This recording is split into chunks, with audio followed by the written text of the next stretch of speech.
नमस्कार दोस्तों, स्वागत है आप लोगों का आपके अपने YouTube channel PMS IQ study में। दोस्तों, आज की एक और वीडियो हम लेकर आ गए हैं बिहार पुलिस कांस्टेबल 2025 परीक्षा के लिए अति महत्वपूर्ण सामान्य ज्ञान, सामान्य विज्ञान व हिंदी के प्रश्नों का।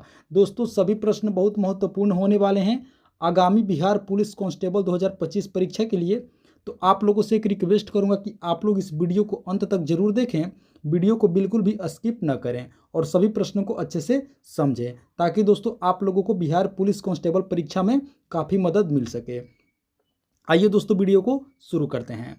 पहला प्रश्न है, स्वतंत्र भारत के प्रथम गृह मंत्री कौन थे? बहुत महत्वपूर्ण प्रश्न है। बतानी है दोस्तों कि स्वतंत्र भारत के प्रथम गृह मंत्री कौन थे। तो सही उत्तर होगा ऑप्शन बी, सरदार वल्लभ भाई पटेल। जी हाँ दोस्तों, आप लोगों को याद रखनी है, सरदार वल्लभ भाई पटेल स्वतंत्र भारत के प्रथम गृह मंत्री थे। चलिए अगला प्रश्न देखते हैं। अगला प्रश्न है दोस्तों, रिजर्व बैंक ऑफ इंडिया का मुख्यालय कहाँ स्थित है? बहुत महत्वपूर्ण प्रश्न है। बतानी है कि आरबीआई का मुख्यालय दोस्तों कहाँ स्थित है? आरबीआई अर्थात रिजर्व बैंक ऑफ इंडिया। तो सही उत्तर होगा ऑप्शन बी, मुंबई। जी हाँ दोस्तों, आरबीआई का मुख्यालय कहाँ स्थित है? सही उत्तर होगा ऑप्शन बी, मुंबई में। आइए अगला प्रश्न देखते हैं। अगला प्रश्न है दोस्तों, शक्ति का एसआई मात्रक क्या होता है? बतानी है कि शक्ति का एसआई मात्रक क्या होता है। सही उत्तर होगा ऑप्शन सी, वाट। जी हाँ दोस्तों, शक्ति का एसआई मात्रक क्या होता है? सही उत्तर होगा वाट। चलिए अगला प्रश्न देखते हैं। अगला प्रश्न है, निम्नलिखित में से तरल तत्व कौन सा है? बतानी है कि इनमें से दोस्तों लिक्विड फॉर्म में कौन सा तत्व है? तो सही उत्तर होगा ऑप्शन ए, पारा। जी हाँ दोस्तों, आप लोगों को याद रखनी है कि पारा जो है दोस्तों वो तरल तत्वों में आता है। चलिए अगला प्रश्न देखते हैं। अगला प्रश्न है, मानव के हृदय में कितने वैषम पाए जाते हैं? बहुत महत्वपूर्ण प्रश्न है। बतानी है कि मानव के जो दोस्तों हृदय होता है, यानी कि हमारे हृदय में कितने वैषम अर्थात चैम्बर पाया जाता है? वैषम का मतलब होता है दोस्तों चैम्बर। बतानी है कि चैम्बर की कितनी संख्या होती है? तो सही उत्तर होगा ऑप्शन ए, 4। जी हाँ दोस्तों, हमारे हृदय में कुल 4 वैषम अर्थात चैम्बर पाए जाते हैं। आप लोगों को याद रखनी है दोस्तों। चलिए अगला प्रश्न देखते हैं। अगला प्रश्न है, पावापुरी बिहार के किस जिले में स्थित है? बहुत महत्वपूर्ण प्रश्न है। पावापुरी बिहार के किस जिले में स्थित है? तो सही उत्तर होगा ऑप्शन बी, नालंदा जिला। जी हाँ दोस्तों, पावापुरी बिहार के नालंदा जिला में स्थित है। चलिए अगला प्रश्न देखते हैं। अगला प्रश्न है, रतौंधी यानी कि दोस्तों अंग्रेजी में नाइट ब्लाइंडनेस कहा जाता है, किस विटामिन के कमी से होता है? बतानी है कि रतौंधी किस विटामिन के कमी से होता है? तो सही उत्तर होगा ऑप्शन ए, विटामिन ए। जी हाँ दोस्तों, विटामिन ए की कमी के कारण रतौंधी बीमारी होती है। रतौंधी दोस्तों यानी कि नाइट ब्लाइंडनेस, जो हमारी आंखों को प्रभावित करता है। चलिए अगला प्रश्न देखते हैं। अगला प्रश्न है दोस्तों, एक वाष्प इंजन ऊष्मीय ऊर्जा को, यहाँ पे दोस्तों फिल इन द ब्लैंक्स है, बतानी है कि परिवर्तित करता है। एक वाष्प इंजन यानी कि दोस्तों जो स्टीम इंजन होता है वो ऊष्मीय ऊर्जा को किस में परिवर्तित करता है? तो इसका सही उत्तर होगा ऑप्शन डी, यांत्रिक ऊर्जा में। जी हाँ दोस्तों, एक भाप इंजन जो है दोस्तों वो ऊष्मीय ऊर्जा को यांत्रिक ऊर्जा में परिवर्तित करता है। आप लोगों को याद रखनी है। सही उत्तर होगा ऑप्शन डी, यांत्रिक ऊर्जा। चलिए अगला प्रश्न देखते हैं। अगला प्रश्न बहुत महत्वपूर्ण है दोस्तों, इसे आप लोग स्टार मार्क जरूर कर लेंगे। बतानी है कि विष के दांत निम्नलिखित में से किनकी रचना है? बहुत महत्वपूर्ण प्रश्न है। बतानी है दोस्तों कि विष के दांत निम्नलिखित में से किनकी रचना है? तो सही उत्तर होगा ऑप्शन सी, नलिन विलोचन शर्मा। जी हाँ दोस्तों, नलिन विलोचन शर्मा जी का विष के दांत दोस्तों रचना है। आप लोगों को याद रखनी है, बहुत ही महत्वपूर्ण प्रश्न। चलिए अगला प्रश्न देखते हैं। अगला प्रश्न है, वायुमंडल के ऊपरी भाग में ओजोन परत हमारी किससे रक्षा करती है? बहुत महत्वपूर्ण प्रश्न है। वायुमंडल के दोस्तों ऊपरी भाग में एक ओजोन लेयर होता है। बतानी है कि वो ओजोन लेयर हमारी किससे रक्षा करती है? तो इसका सही उत्तर होगा ऑप्शन सी, पराबैंगनी किरणों से। जी हाँ दोस्तों, ओजोन की परत जो है वो हमारी रक्षा करता है पराबैंगनी किरणों से यानी कि अल्ट्रावायलेट किरणों से ओजोन परत क्या करता है दोस्तों, हमें बचाता है। आप लोगों को याद रखनी है, बहुत ही महत्वपूर्ण प्रश्न है, इसे आप लोग याद रखेंगे। दोस्तों अभी तक आप लोगों ने वीडियो को एक लाइक नहीं किए हैं तो आप लोगों से दोस्तों हम्बल रिक्वेस्ट है कि वीडियो को एक लाइक कर दें और PMS IQ study YouTube channel पर अगर आप नए हैं तो चैनल को भी जरूर सब्सक्राइब कर दें। चलिए अगला प्रश्न देखते हैं। अगला प्रश्न है दोस्तों, इनमें से कौन सा किसी बैंकिंग संस्था का नाम नहीं है।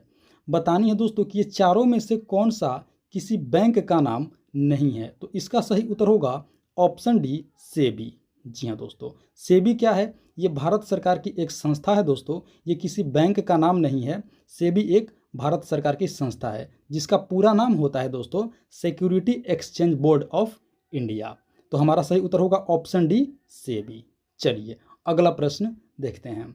अगला प्रश्न है, एंजाइम मूल रूप से क्या है। तो दोस्तों एंजाइम जो होता है वो प्रोटीन होता है। सही उत्तर होगा ऑप्शन सी, प्रोटीन। एंजाइम मूल रूप से क्या है, तो प्रोटीन है। चलिए अगला प्रश्न देखते हैं।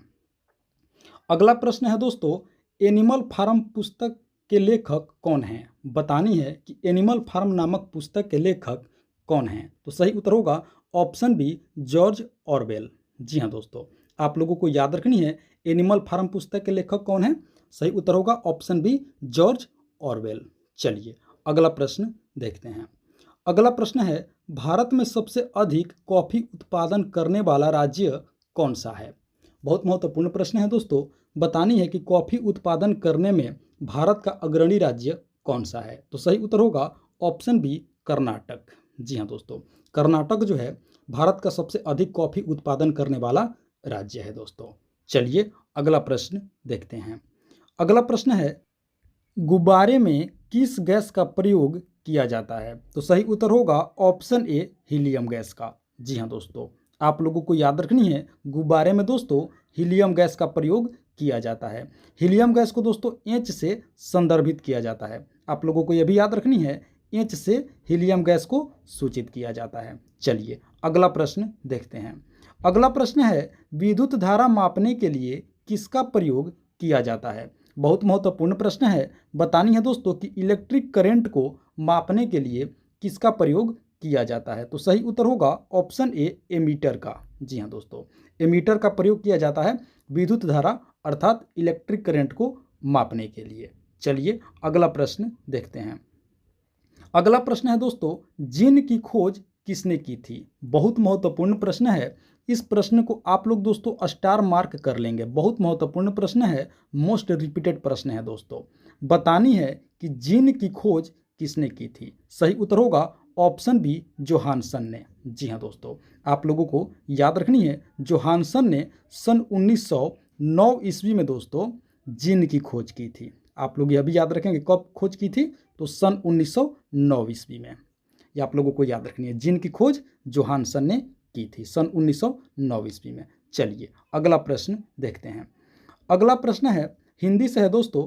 बतानी है कि बसों मेरे नैनन में नंदलाल काव्य पंक्ति किसके द्वारा रचित है। बतानी है दोस्तों कि बसों मेरे नैनन में नंदलाल, यह पंक्ति काव्य पंक्ति किनके द्वारा रचित है, अर्थात इस पंक्ति की रचना किसने की है। तो सही उत्तर होगा दोस्तों ऑप्शन सी, मीराबाई। जी हाँ दोस्तों, बसों मेरे नैनन में नंदलाल, इस काव्य पंक्ति की रचना किनके द्वारा हुआ है। सही उत्तर होगा ऑप्शन सी, मीराबाई के द्वारा दोस्तों। चलिए अगला प्रश्न देखते हैं। अगला प्रश्न है, घनानंद किस काव्य धारा के कवि हैं। बहुत महत्वपूर्ण प्रश्न है। बतानी है दोस्तों कि घनानंद किस काव्य धारा के कवि हैं। सही उत्तर होगा ऑप्शन बी, रीतिमुक्त। जी हाँ दोस्तों, रीतिमुक्त धारा के कवि हैं जिनका नाम है घनानंद। चलिए अगला प्रश्न देखते हैं। अगला प्रश्न है, जन्म लेने के ठीक बाद बच्चे को कौन सा टीका लगाया जाता है। बहुत महत्वपूर्ण प्रश्न है दोस्तों। बतानी है कि जन्म लेने के ठीक बाद बच्चे को कौन सा टीका लगाया जाता है। सही उत्तर होगा ऑप्शन बी, हेपेटाइटिस बी का। जी हाँ दोस्तों, आप लोगों को याद रखनी है कि जन्म लेने के ठीक यानी कि 24 घंटे के अंदर दोस्तों बच्चे को यानी कि नवजात बच्चे को हेपेटाइटिस बी का टीका लगाया जाता है? आप लोग इसे अवश्य याद रखेंगे, बहुत महत्वपूर्ण प्रश्न है। चलिए दोस्तों, आप लोग हमें कमेंट करके बताइए कि हेपेटाइटिस बी जो बीमारी होती है वो हमारे शरीर के किस अंग को प्रभावित करती है? इसका जवाब अगर आप लोग जानते हैं तो कमेंट करके ज़रूर बताएं। सही उत्तर होगा ऑप्शन बी, हेपेटाइटिस बी। आइए अगला प्रश्न देखते हैं। अगला प्रश्न है दोस्तों, विद्युत चुंबक किससे बनाया जाता है? बहुत महत्वपूर्ण प्रश्न है। बतानी है कि विद्युत चुंबक किससे बनाया जाता है? सही उत्तर होगा ऑप्शन बी, नर्म लोहे से। जी हाँ दोस्तों, नर्म लोहे से विद्युत चुंबक बनाया जाता है। आप लोग इसे अवश्य याद रखेंगे। तो दोस्तों, ये थी हमारी आज की बिहार पुलिस कांस्टेबल 2025 परीक्षा के लिए अति महत्वपूर्ण सामान्य ज्ञान, सामान्य विज्ञान तथा हिंदी के प्रश्नों का वीडियो। आशा करते हैं आप लोग दोस्तों वीडियो को अंत तक जरूर देखे होंगे, सभी प्रश्नों को अच्छे से याद कर लिए होंगे और समझ गए होंगे। दोस्तों, वीडियो को एक लाइक करने के साथ साथ PMS IQ study YouTube channel पर अगर आप नए हैं तो चैनल को सब्सक्राइब कर लें, अपने दोस्तों में भी शेयर कर दें इसी तरह का मोस्ट इंपॉर्टेंट टॉपिक वीडियो देखने के लिए। तो दोस्तों, एक और वीडियो लेकर के जल्द आप लोगों से मिलते हैं। तब तक के लिए आप सभी का बहुत बहुत धन्यवाद। जय हिंद दोस्तों।